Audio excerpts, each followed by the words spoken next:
Welcome to the Private Practice with Soul podcast. My name is Dr. Brooklyn Storme, and I help private practice owners align their business back with their soul's calling, with their big vision and with their soul's purpose.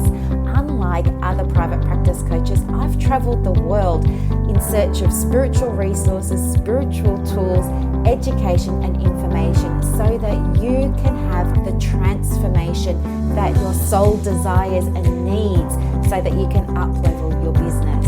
How much fun is this? I love it so much. Guys, if you're not already a member of the Private Practice Monthly Mentorship Group, please check out the show notes. I would love for you to be there. In the meantime, thank you so much for pushing play today. Let's begin. Good morning, everybody. Happy Saturday. I hope that you all had an amazing week. You know, we run the Australian Counsellors in Private Practice online group, and every Friday we have a celebration post, and I love it so much. People are jumping in there, sharing all of their joy and all of their bliss and all of their wins and progress for private practice into the new year, because we're just one week in, aren't we? And it's so inspiring. I just love seeing like people have made new connections, got referrals, opened the doors to business again. It's so much fun. Anyway, if you're a counsellor, psychologist or social worker who's in private practice or looking to start one, welcome. You are absolutely in the right place. It's my highest intention to provide you with sort of the how-tos so that you can create a successful for you private practice. That's part of the point of this whole podcast. So I want to say very, very big, warm welcome to all of the new subscribers, and just express my gratitude to everybody who pushes play on these episodes every single day. So thank you so much. So my theme this month for you is intention. And I love this so much because intention was a game changer for me. And one of the things I know as a private practice coach for so many people who are, you know, at either stage 1, 2, 3, or 4 of their practice is the power of setting an intention can sometimes, often be the difference between what helps you experience success for you in your business and, you know, any other results. I don't like to say the opposite. Okay, so as you know, setting an intention is part of focusing your attention. And the reason that this is so important is because it's true that you get to create your reality. It's true that everything you're experiencing in your private practice now is a direct manifestation of your past thoughts, feelings, and behaviors. So if you're not seeing referrals now, that's because of maybe what you were doing or what you weren't doing, who you were being or who you were being. So think about that for a moment. And then let's think about the role of intention with this. Think about what you're seeing in your practice at the moment. Okay. So maybe let's take referrals. And it doesn't matter if you're happy with them or not, but let's just take referrals. And I want you to really think about where you're at with them now. Do you have enough, or do you have a wait list? Like where are your referrals sitting? And I want you to think about, how did I get here? Who was I being that got me to this place? So if you have a fully booked diary and you've got a waiting list, for example, and you know, you're wondering, well, who was I being that allowed all of this to come to me? Really think about that for a moment. Were you being someone that was proactive? Were you showing up as your best self? Like, how were you showing up in your private practice that allowed those referrals to come through? And I really want you to take notes as we go along today, because this is so important, because the referrals are going to ebb and flow in your practice unless you've got a certain business model like I do. And we can talk about that another time. But generally, referrals are going to ebb and flow. And when those ebbs come and the referrals are slowing down, that's when things can happen for us. Like we begin to doubt ourselves and things like that. So what we really, really want to do is be able to make notes now of who we were being Like, what was our attitude like? What were we thinking to ourselves? What were we doing every day that allowed all of these referrals to come down? And you write that into your journal. And then that becomes like your recipe for how to get referrals in your private practice. Likewise, you can ask yourself, who was I not being? Right? Who was I not being? And by that, were you not being someone who is very general and says, oh, well, I work with people who are, children and teenagers and young adults and couples and families. And were you that person or were you not? Did you have a niche? Did you not? Did you have a message? Did you not? Like, were you focused on being consistent with your marketing or were you not? So think about who you were being and what energy you were bringing to those conversations or to that marketing or, to writing the website or updating the website. I need to update my website too. I've just found out with my Google ads that some of my buttons aren't working. So just reminded myself there. So I'll jump in and do that afterwards today. But really, this is how you continue to create success for yourself. You're going to make a template today for success in your private practice. So let's flip this and look at the other side. You want to really look at who was I being that allowed all these referrals to come through and who was I not being. And then I want you to ask yourself, what was I doing that allowed these referrals to come through and what was I not doing? So maybe you might want to take a page for each one of these questions and just divide it down the middle and have a column for who I was being, who I wasn't being, what was I doing, what wasn't I doing. So if you have a fully booked diary at the moment, I want you to, in the column for what was I doing, I want you to just be totally honest with yourself and write down what you were doing. And if you were doing no marketing, that's fine. Write down, I wasn't marketing. If you weren't killing yourself coming up with content for your posts all the time, write it down. Say, well, I wasn't, beating myself up over trying to get all these millions of posts out and I hate social media and I just wasn't doing it then. That's fine. Write down what you weren't doing. And write down what you were. Okay, so what were you doing? What actions did you take that resulted in you getting this full diary, right?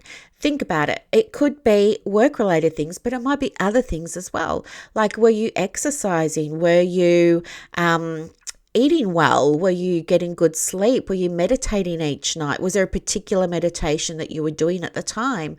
Who were you spending time with? Like, what was the general vibe? Were you getting, was it summer and you were getting lots of daylight and fresh air, or was it winter and you were inside and more focused because you were by the fireplace? I mean, allow yourself to be expansive in your thinking, because the more detail you can put into this is what I was doing, this is what I was not doing.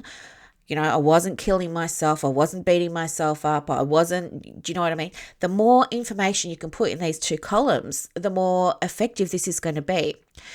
And so what we've done now, very quickly, I've suggested to you how to do it. You're going to do it.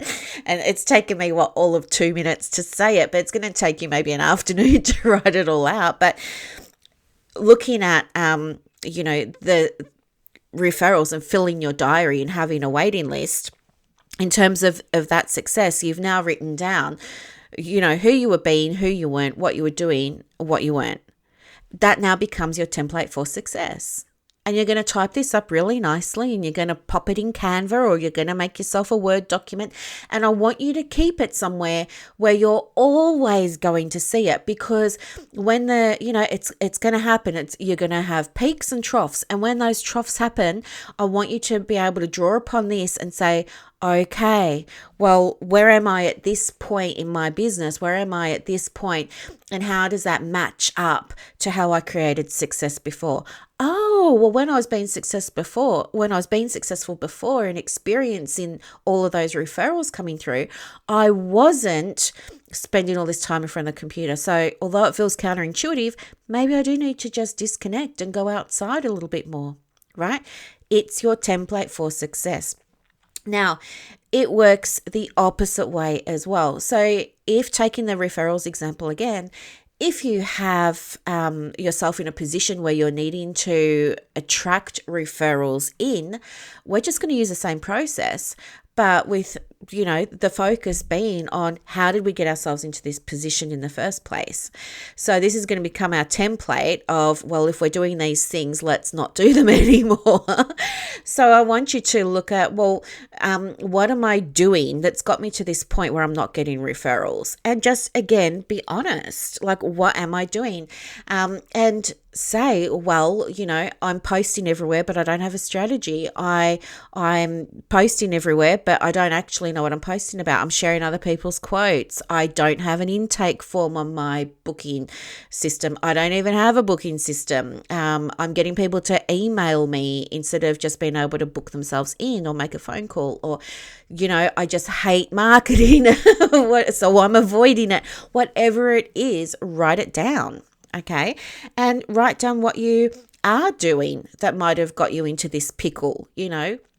Was it that you were pushing yourself to do the marketing despite hating it and loathing it, right? All of those. Were you not looking after yourself? Were you, were you eating badly, or were you, I don't know, not getting outside? But think about all of those things.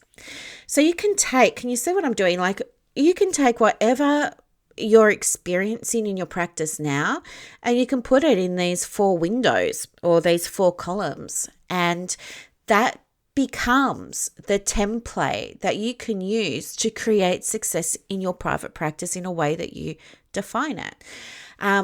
I did this exact process. I created this process myself a few years ago, and I've been using it ever since. And one of the things that repeatedly came up for me was I realized, after looking at what I'd written down, that I had not been intentional, right? Well, yes and no. When I say that, I mean I had wanted to increase my visibility, but I was just doing hit and miss. I was just looking at what everybody else was doing and thinking they must know more than me. What I know to be true now is that was false thinking. Just because everyone else is doing it doesn't mean they're doing it successfully or effectively or anything like that. And so it was by having my own templates for success that I was able to sharpen up and tighten up what I was doing. And that then gave me confidence, because I had my own process to follow. It didn't come externally. It didn't come from anywhere else. And it was based on what I knew to be true. So I felt confident using it. Plus, I also found there were some hidden perks to having my own template for success. And that was things like I found myself spending more time with my dog. I love Gabe so much, as you all know. And just being able to hang with him a little bit more just brought me so much more joy. I was able to do more courses. As you know, I'm a course addict. I fully believe in the power of courses, well, good courses, because I believe if I increase and expand my knowledge, it makes me a better coach, a better mentor, a better supervisor. And I love thinking that my clients get better of me or more of me as a result of me investing in my education. So I get to do, because I've got time, I get to do more courses and stuff like that. So, it allows me to be intentional. And what I realize, and maybe it will be the same for you, but because our theme is in intention at the moment, I want to share my experience. When I realized that the master log I've been doing a lot of busy work, but without any real intention. Like, I just said to myself, well, I need to be posting here, here, and here because that's how you get referrals.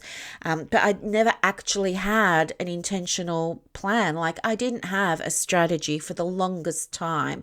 I didn't have a marketing plan for the longest time.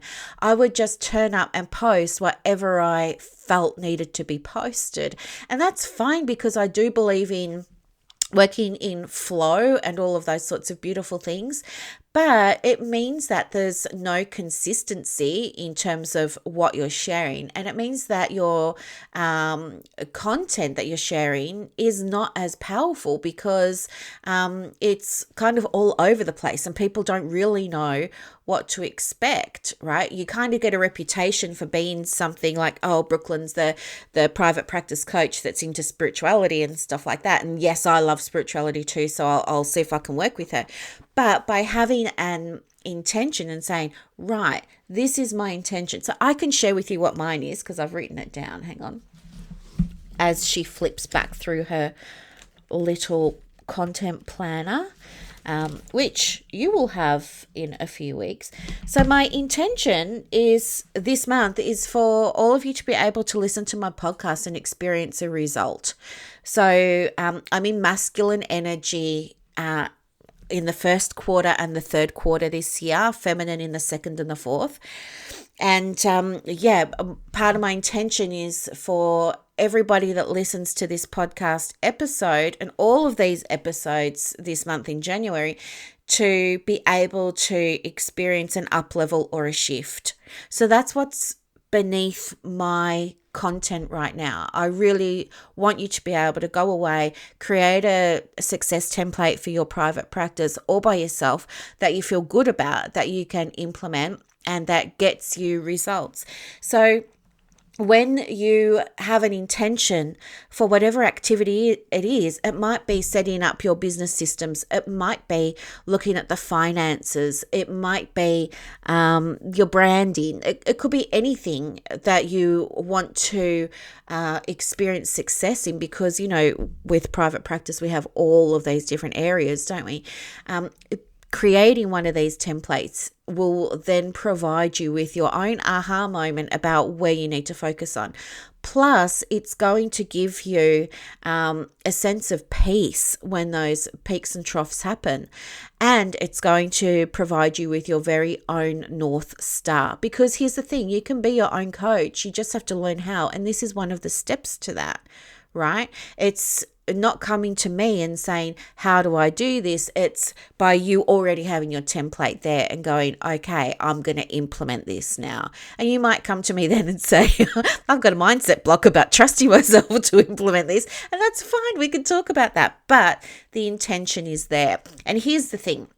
When you have a very clear intention, like what I was just saying, my intention with today's episode and all the episodes for January is that you can implement it and get a result pretty quickly in your practice, is that when you're more focused, you see results more quickly. And for me, your results are my results. So I absolutely want you to contact me in a way that you feel called, whether it's on Messenger or email or through my website or whatever. And I want you to share with me how you went creating your own success template for your private practice. And I want to hear that, it caused you to feel maybe empowered, or it gave you a moment of clarity, or it gave you some insight, or now you can exhale because now you know exactly what needs to happen in your practice. And when you do that, you also become, more grounded. So when we're in private practice, we're so good at doing the direct client work, and we love being therapists, and we love supporting clients and helping them and all things like that. And that's really, really beautiful. But when it comes to the business side of things, a lot of people don't know what they're doing. And so it's a lot of guesswork. It's a lot of jumping into online groups and finding out from other people. And here's the thing, other people don't always do it the right way. So if you pick up a tip from somebody in a Facebook group, you don't have any degree of certainty it's going to work for you. So think twice before you go and implement it, please. The number of people I work with where we're having to undo bad learning that they've picked up in online groups, it takes a session or two, and sessions of coaching and mentoring are expensive. Don't waste your time having to unlearn things so that you can relearn them. It's better just to get the right help from the beginning.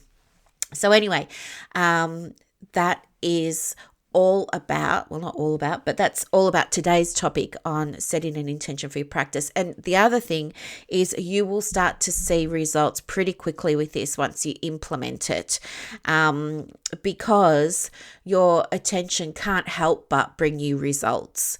And you can experience results pretty quickly, like within, I don't know, less than a week, you can absolutely start to see results with this. So that's why I'm sharing it with you. I think we're into episode 250 something, and I've never shared it before. But this is absolutely one of the most powerful things that you can do, and empowering things that you can do for your private practice. Okay. Now, I think we've addressed that. So now I want to talk about something completely different. And that is, the conversation this week in the groups and emails and coaching and mentoring and supervision has come up. There's been a real theme around posting controversial topics. And as you know, I will totally raise my hand for being somebody who posts on controversial topics. And you know what? Some people have said to me, how do you do that? Like, people have said, I saw that you posted something, it was a bit topical, and you copped this for it, or you copped that for it, and I really like how you responded to this or that, and I wish I could do that too. How do you do it? And here's the thing. Thinking about the universal laws, right? We know that there are universal laws. There's a universal law of contrast. There's a universal law of polarity. So contrast, as I see it, is not good or bad, right? Nothing's good or bad until we make it so. Contrast is just a thing. Just like we have up, we have down, we have in, we have out, we have left, we have right. You get the idea. And so, it really doesn't matter what you post. There are always going to be people that like it and don't like it. But hey, guess what? 90% of the people really don't care what you post or what you share. And the reason I know this is because I've got a statistics major. I did 3 majors at university, psychology, sociology, and statistics. And so one of the very first things that you learn in statistics is something called a bell-shaped curve. And really it just looks like a picture of a hill, okay? But the bottom of the hill never actually meets the ground. It just keeps going on parallel with the ground, right? So never the two will meet. And what you learn is that the big hump, right, that's the average. But the little tail on the left and the little tail on the right, those 2 bottoms of the hill that run parallel to the ground, they're like, 5% each, right? If that. And you learn that 5% is like super positive and 5% is super negative. So when you think about that little hill, I always remember that most people aren't going to care what I write. 5% are going to love it and rave about it and share it everywhere. And then there'll be 5% that want to rain on my parade or share their view. But here's the thing. It's very, very natural to doubt yourself. Oh, sorry, if you can hear yelping, Gabe is asleep under my feet and he's having one of those dreams where dogs sort of yelp and bark. And his little paws are twitching up and down. But anyway, we sometimes pay more attention to the negative, right? And there's a reason for that. We know that through MRI scans, and you can go and research this yourself, the same part of the brain lights up as if you were stabbed when you hear something negative or you perceive something to be negative about you. And it's painful. It hurts. But I guess I used to always have my opinions, like we all do, and I used to bite my tongue because I was afraid of the 5% of people that were going to, push back.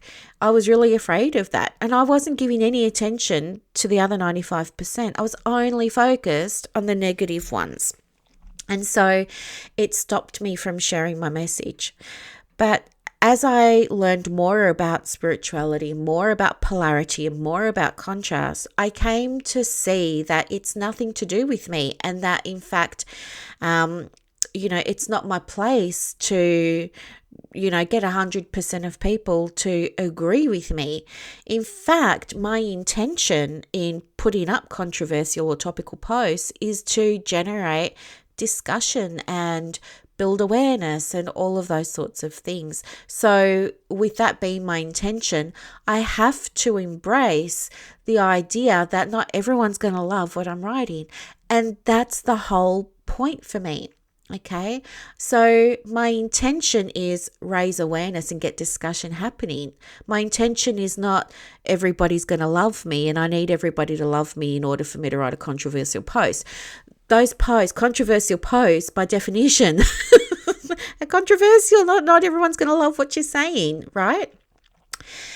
And how do you write one? Well, I guess what worked for me, and maybe it's different for you, but I think for me it was just like an inner knowing that this is how I truly feel. This is how I truly see things. A willingness to be open. So, of course, I think if everybody's agreeing with you and if everyone's agreeing with what you write, where's the growth in that? There isn't any. It feels good for our ego, but there isn't any growth, not for us, not for our community. So by understanding that people don't personally, well, most of the time people won't personally attack you. They're sharing their view, which is going to be different to yours, of what's going on. That's okay. You welcome that because, hey, guess what? Somebody who disagrees with you might know something you don't, and you can learn from that. And that's to be embraced, I believe. I mean, it's totally different if someone's just been a troll and they're just being horrible, and there are ways that we can deal with that. But generally, if somebody makes a response to one of your posts and it's insightful and, there's definitely opportunity to generate that discussion. And when that's your intention, that's what you want. So you don't have anything to lose. The other thing, too, is you have to be okay with what's true for you in that moment. And it's by having an intention that you get to feel aligned with sharing whatever it is you're going to share. Okay. So this week, well, I could give you a few examples. There were posts that I shared about vaccinations. There were posts that I shared about private practice. There were posts that I shared about leaving psychology. Or all these. There were posts that I shared about manifesting. All these sorts of posts did generate a lot of discussion, but for the most part, I was fine, and it was good to be able to have people finally feel like they had an opportunity to say what they were thinking and feeling. And I loved being able to provide that for people and give them that platform to do that. So, of course, I don't feel triggered.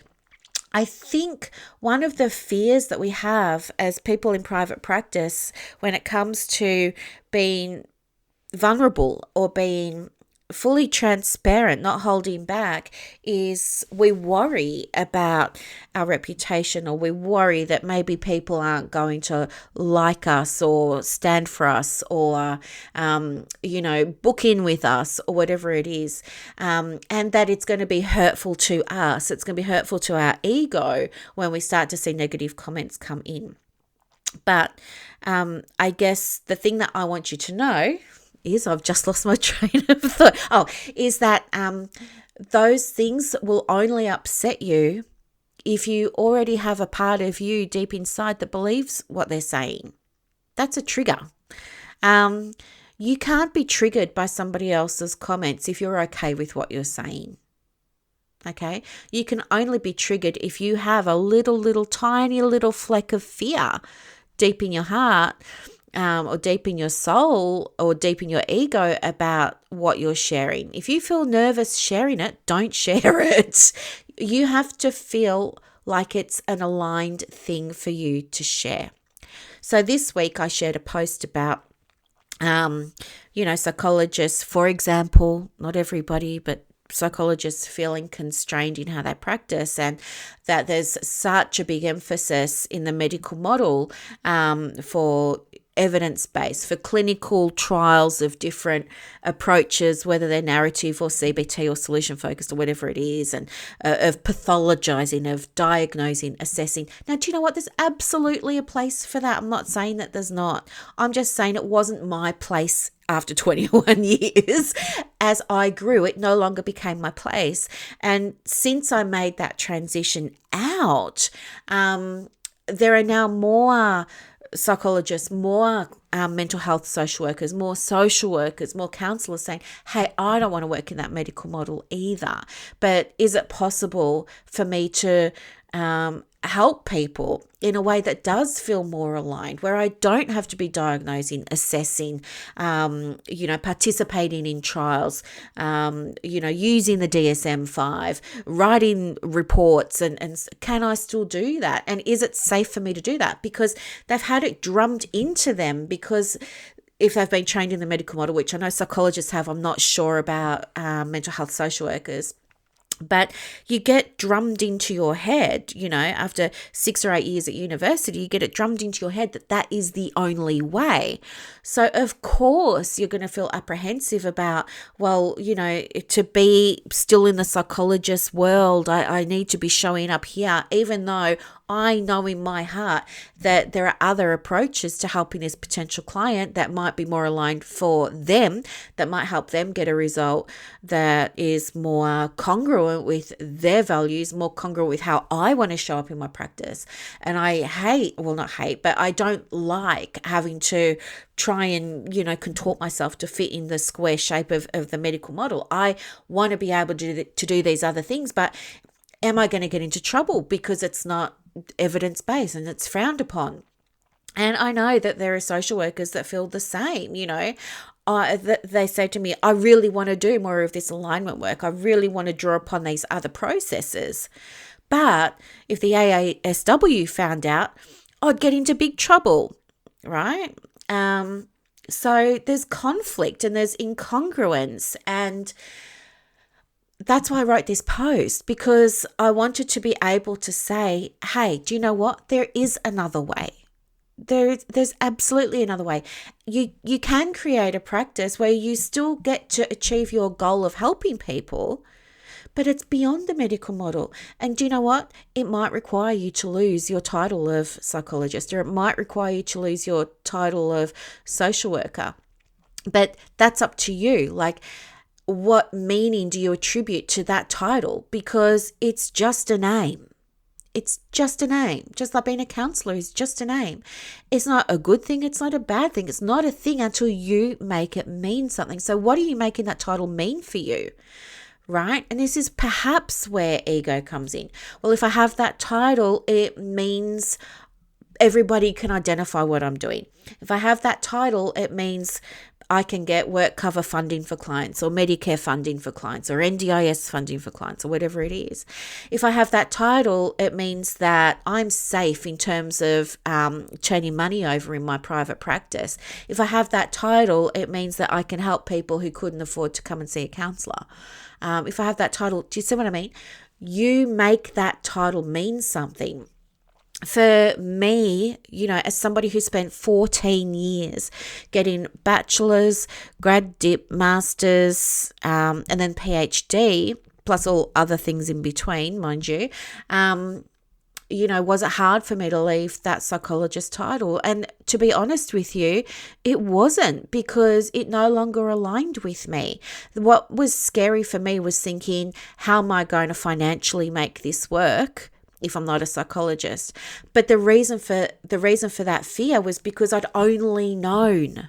So my attention was only on the medical model, and my attention was only on receiving clients who got funding as a result of me working in that medical model. So my experience, my knowledge was limited, right? I was only seeing 10% of what was available to me, right?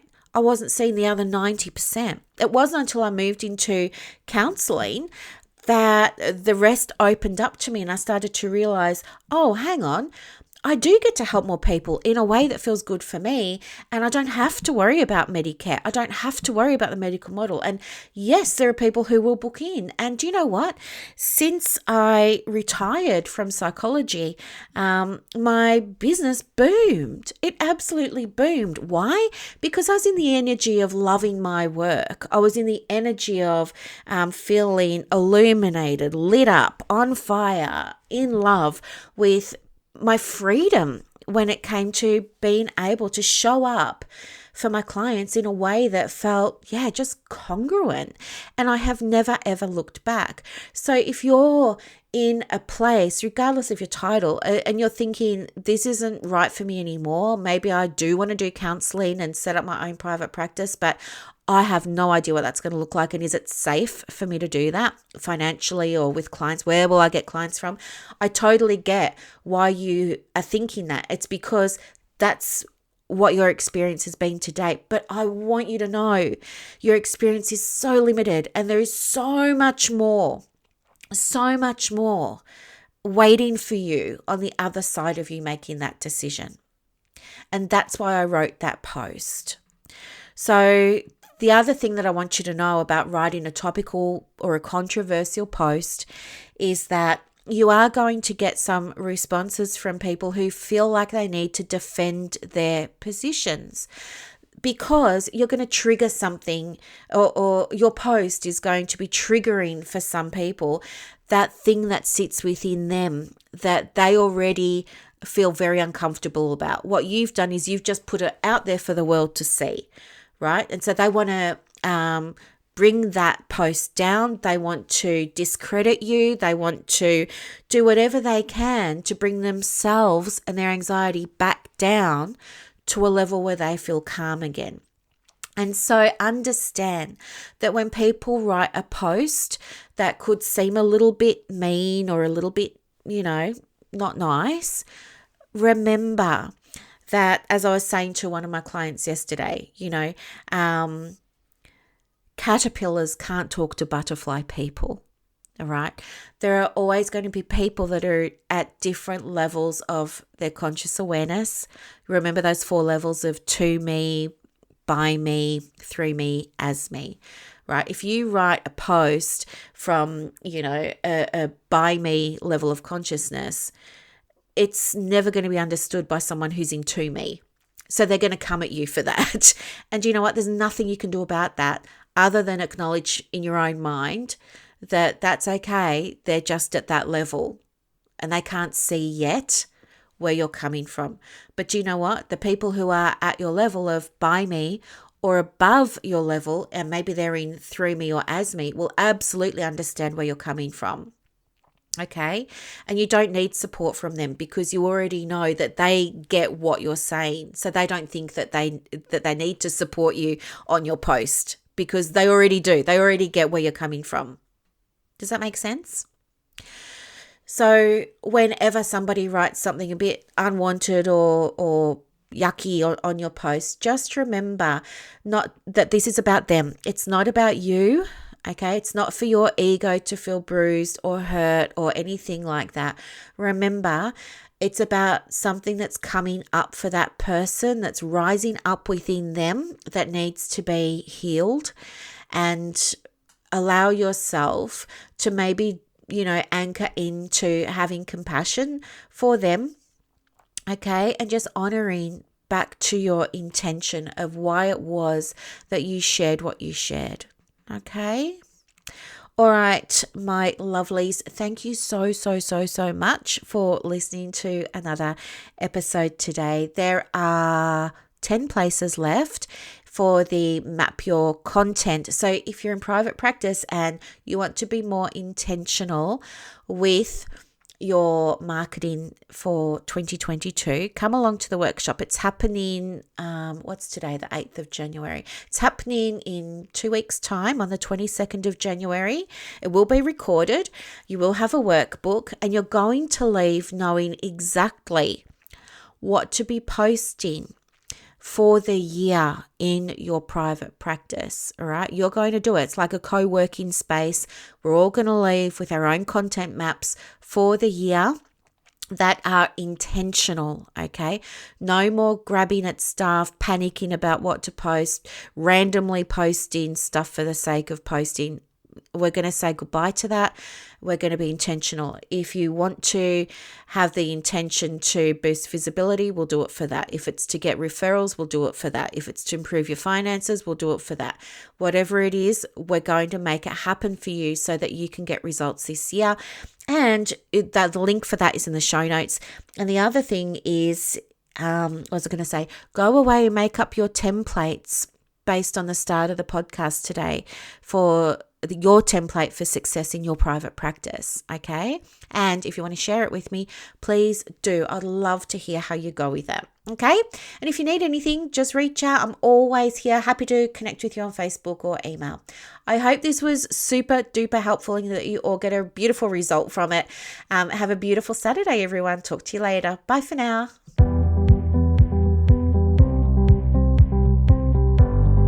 Thank you so much for listening to this episode of the Private Practice with Soul podcast today.